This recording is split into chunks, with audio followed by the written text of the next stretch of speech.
This edition of i-Italy New York is brought to you by... L'energia non si ferma. Mai.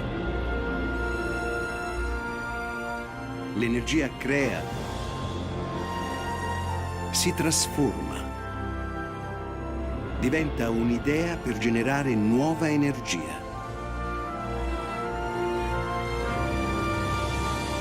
Diamo all'energia un'energia nuova.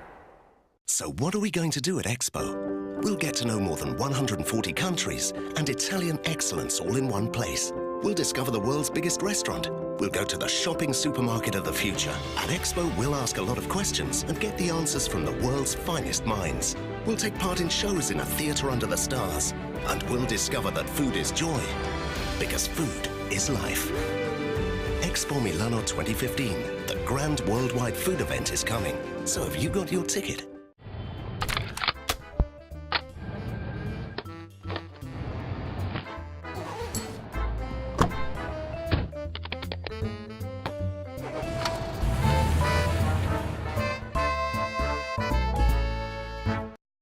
On this week's episode, people at the new Lorenzo Da Ponte Library with Minister Dario Franceschini. DOLCE VITA, Rosa Pomodoro, a new pizzeria in New York from the Naples-based chain. Events, Gala dinner with John Cabot University. City, sculpture at the age of Donatello at Mobbia Museum. And now let's start with Dario Franceschini.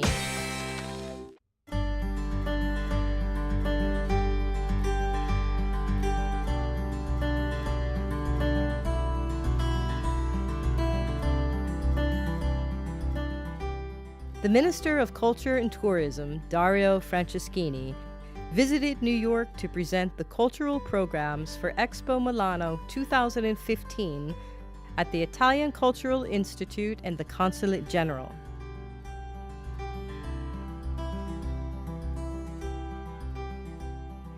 In this occasion, he also inaugurated the new headquarters of the Italian National Tourism Board and hosted the reopening of the Lorenzo Da Ponte Library.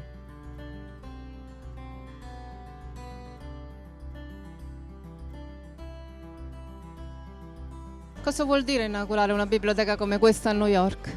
Beh, è un bel segnale. L'Istituto Italiano di Cultura, che ha una tradizione così forte, e recupera una biblioteca italiana a disposizione di tutta la città di New York. È un altro segnale della presenza della cultura italiana che noi vogliamo sia sempre più forte nel mondo e in particolare nella capitale intellettuale del mondo, cioè New York.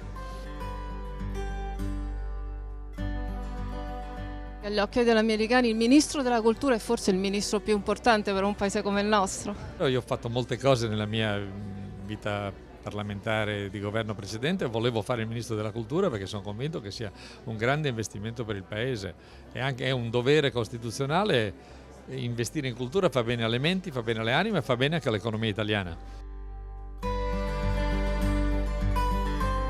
C'è stata una lunga stagione di tagli alla spesa perché i parametri europei impongono politiche di spending review e quindi quando si taglia bisogna tagliare in tutti i settori.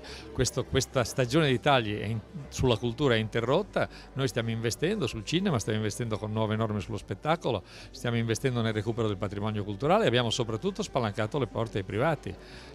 Questo incentivo fiscale nuovo che in Italia non c'è mai stato, l'Art Bonus, consente che un privato o un'impresa che decidono di contribuire al recupero del patrimonio o a dare un contributo a un museo o una fondazione lirico-sinfonica avranno un credito d'imposta del 65%. È un incentivo fiscale molto forte ed è giusto che pubblico e privato collaborino per la diffusione della cultura e per la difesa del patrimonio.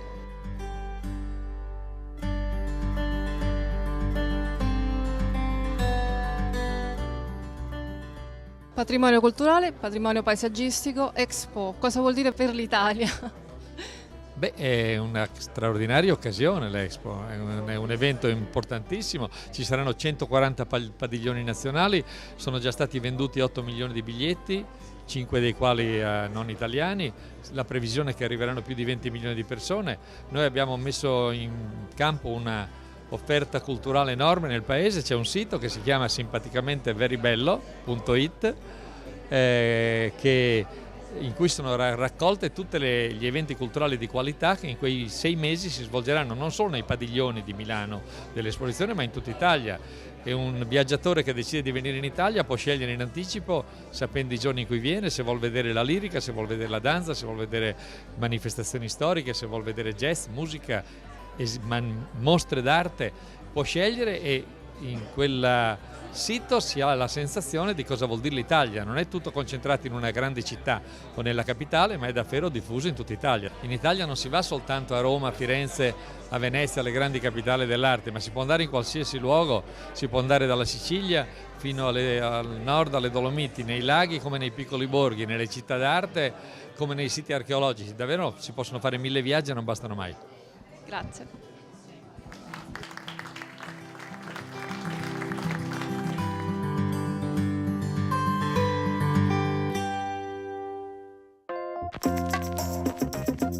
Let's eat Italian with i-ItalyTV.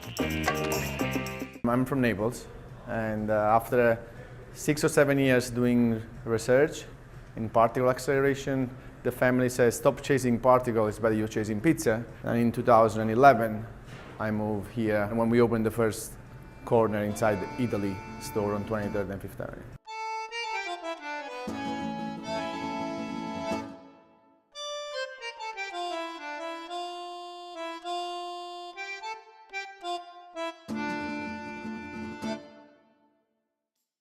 The Rosa Pomodoro story in US starts with this incredible partnership with Italy. We want to also be a neighbor restaurant, and we thought, why we don't open something in one of the best neighborhoods in New York, which is West Village. And December 2014, we opened this Rosa Pomodoro, which now covers the pasta side and the pizza side. We do not compromise food. We think that the 5 key ingredients that defines Rosso Pomodoro are mozzarella di bufala, pasta di Gragnano from Pastificio a Feltra, olive oil, flour, and obviously the San Marzano tomato or pomodori from the Agro Nocerino Sarnese. We really truly believe that's at the heart of Rosso Pomodoro. That's what we call cuore napoletano. That's make the difference. It doesn't matter if you're inside the store, we are not inside the store, if we are in UK, America, South Arabian. The golden tiled wood burning oven is also a signature for Rosso Pomodoro. Handcrafted and made by DOLCE, a Neapolitan handcrafter.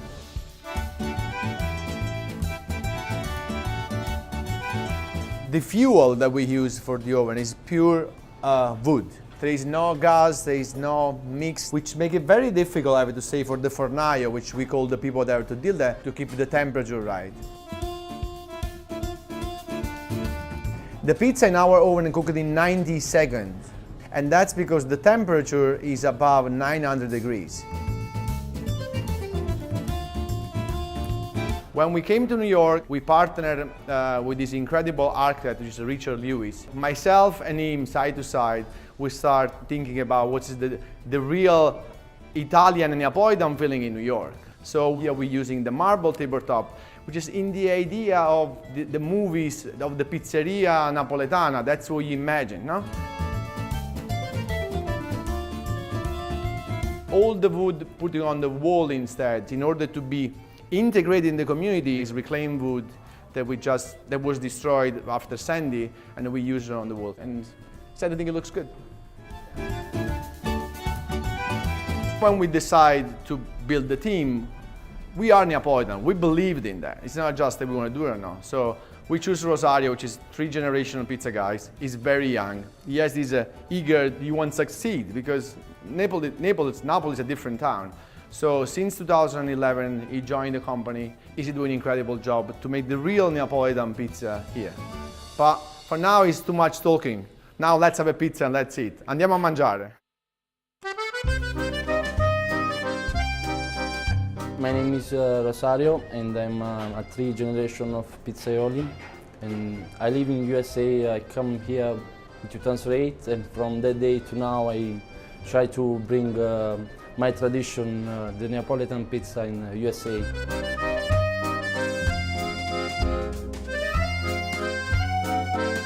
With the help of Rosa Pomodoro and the company, we bring in New York City one of the best Neapolitan pizza. It's with the best ingredients that we imported. My first pizza was at the age of 7, and I'm 3 generations. My family own restaurants in Italy, and I just love to do my job, and I will do it for a long time. We're gonna make our signature pizza that New York City really love it. It's broccoletta. It's with Brussels sprouts, guanciale, and creme fraiche.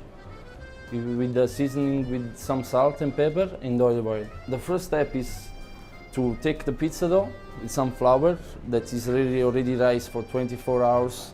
Take the pizza dough, put some flour on top, open it up to 10 inch, 12 inch, the diameters. We put first Brussels sprouts, guanciale,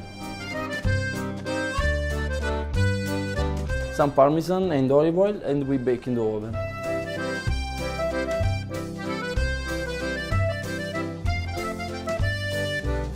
After 90 seconds, the broccoletta is ready. We bring it out of the oven and we put creme fraiche on top. The fantasy of the broccoletta, it's really beautiful because it's created by the owner of the company and us, between me and the chef. The beautiful is the color that the Brussels sprouts give it to the pizza, and the flavor of guanciale. It's really tastes all together, with the meat and vegetable and cheese. It's really nice. This is William speaking from New York, and these are the events of this week.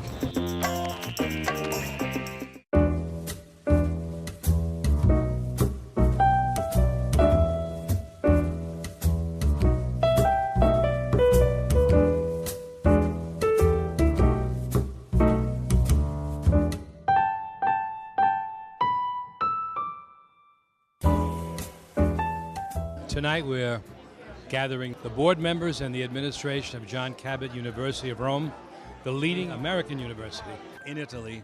We're gathering tonight to honor 3 distinguished individuals. They are John Katzimatidis, public policy, Bob Del Tufo, who is formerly Attorney General of the state of New Jersey and a member of the board, and Natalia Quintavalle, who is the wonderful, wonderful Consul General of Italy in New York.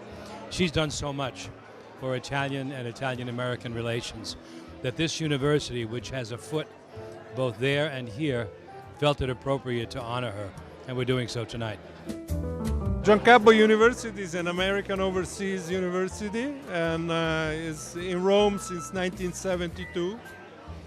And we are right in Trastevere. And recently we've been expanding rather considerably. We have reached almost 1,300 students now. The majority of visiting students are American. They come from the United States. They come from all over the United States. And we have about 700 students per semester on average who come from the United States to study with us.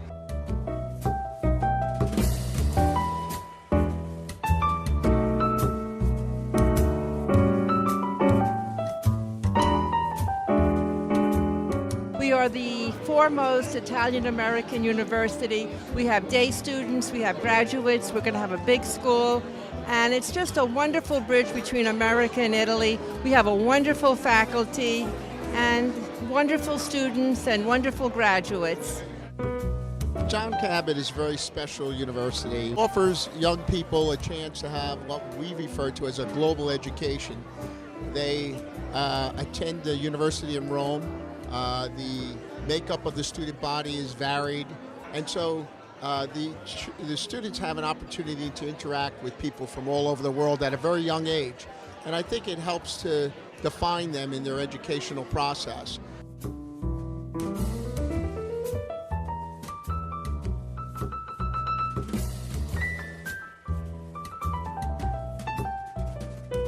Our starting to find that bringing the two cultures together is leading to a great deal of networking between Italy and the United States in ways we couldn't imagine. There's a lot of entrepreneurship going on in Italy, a lot of changes in terms of the younger generation having to step up to the plate because of what's going on with the economy of that country. And the university is in an optimal position to be part of this change.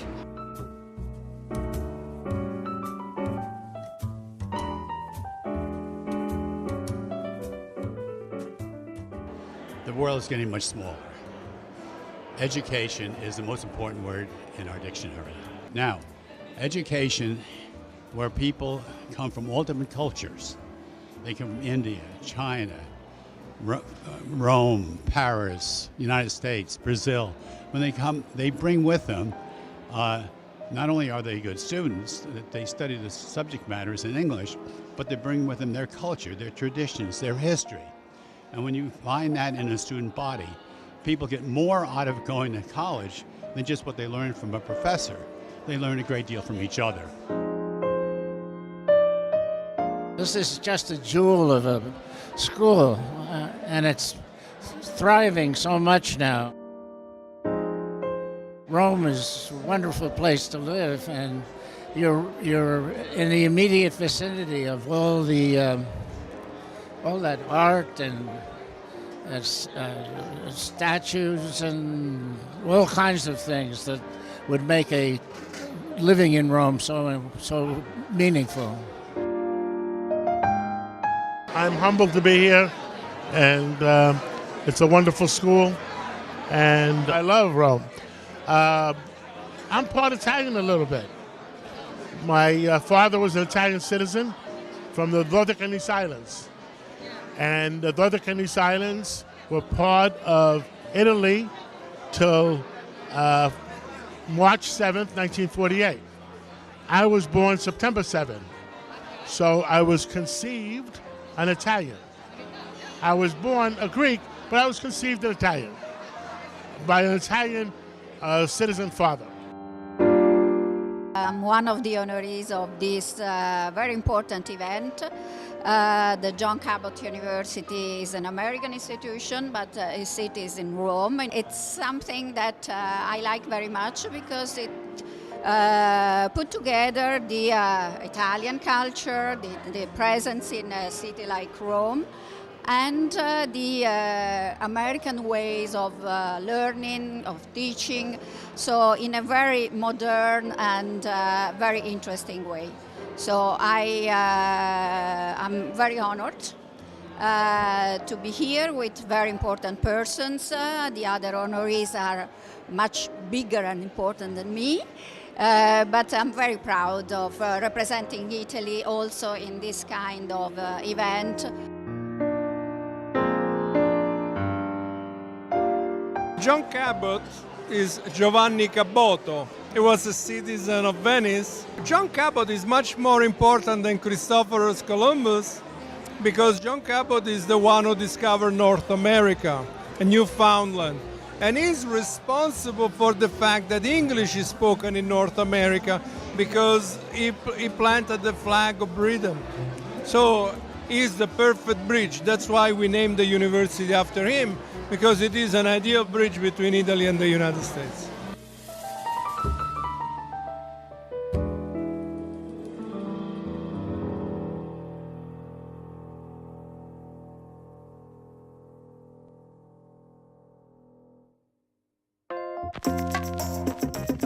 This is our Italian city. Let's take a little journey with us.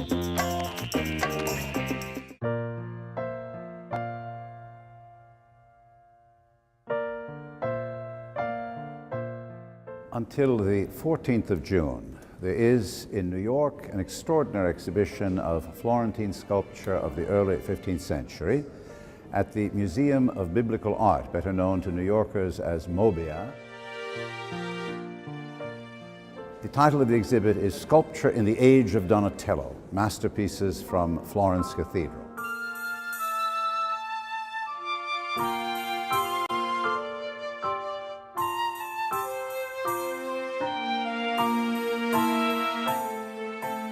I am Timothy Verdon. I'm a priest of the Florence Cathedral, and I am also the director of the Florence Cathedral Museum, officially known as the Museo dell'Opera del Duomo, which has loaned all of these works. We have closed our museum for about a year and a half as we do very extensive enlargement and revamping of the traditional space. It's a museum that had opened originally in 1891, but has grown slowly and in a disorganic way. Now it will become one of the biggest and most spectacular museums in Florence. While the museum is closed for work, we wanted to show some of our masterpieces in different parts of the world. The big stop for our masterpieces is New York. New York for Italians is something like what Florence perhaps is for many Americans. It's an ideal counterpoint to their own reality. We have brought these works to New York in order to show the world what we have and to suggest what the new museum is going to be like. The big project in Florence from the 11th through the 16th century was the cathedral complex. First they did the baptistry, then they did the cathedral. The final phase would be the building of the colossal dome designed by Filippo Brunelleschi. And among the things we brought to New York are indeed original wood models made so that Brunelleschi could show the cathedral foundation in his day what he was going to build. The dome, in a sense, which remains one of the great symbols of Florence, looming over the city's skyline, is the backdrop of the works that we show. The cathedral dome spoke of an untold capacity in the human being to overcome the difficulties of history, to overcome the difficulties of life, to project an image of extraordinary hope, an ambition to be godlike in the human being's capacity to create. The works are a narrow range of masterpieces made at the very beginning of what is called the Renaissance. The Renaissance began in Florence, and it began in the art of sculpture. And the statues that are being made as the dome is being thought of, as the dome is being built, really project those same messages, but now in human terms. They are statues of men for the most part. They are statues of saints, of Old Testament prophets.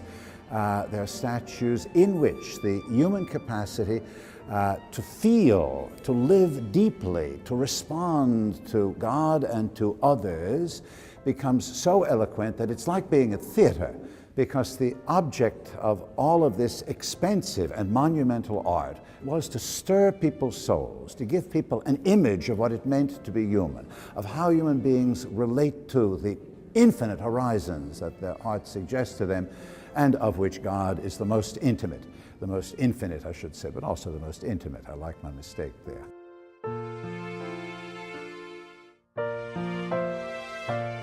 It is an exhibit, therefore, certainly for those who may share the faith traditions that are represented. For Jewish and Christian visitors, it is home base.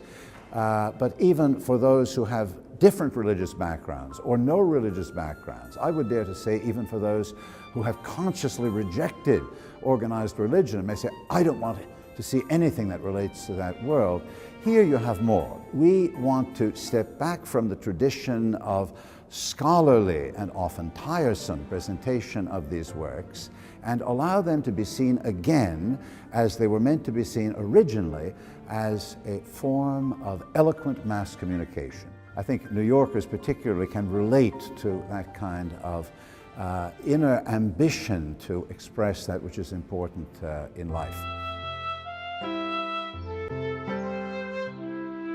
In speaking about the relationship between New York, America, Florence, the very name of the New World, the name of the continents which compose the New World, North America, South America, really comes from Florence, because the continents were named for the great Florentine cartographer Amerigo Vespucci, and Amerigo Vespucci is part of the history of the Cathedral Foundation. In the archives, we have the document that on that day Amerigo Vespucci was baptized. A later hand inserted, after he had become famous, that he was the finder of the New World, il trovatore del mondo nuovo. And so, in that respect, Florence is the natural destination for all Americans.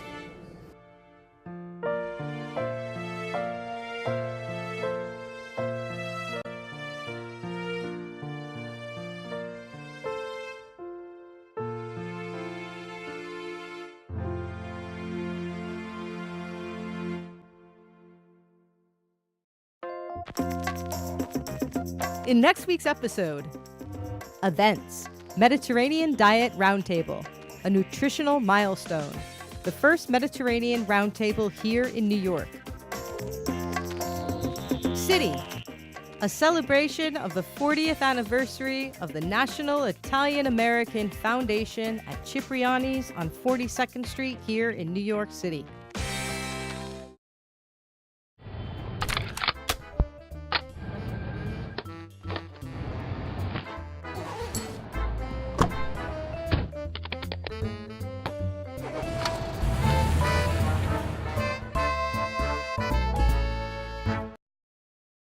This edition of i-ItalyTV was brought to you by VITA Extra Virgin Olive Oil,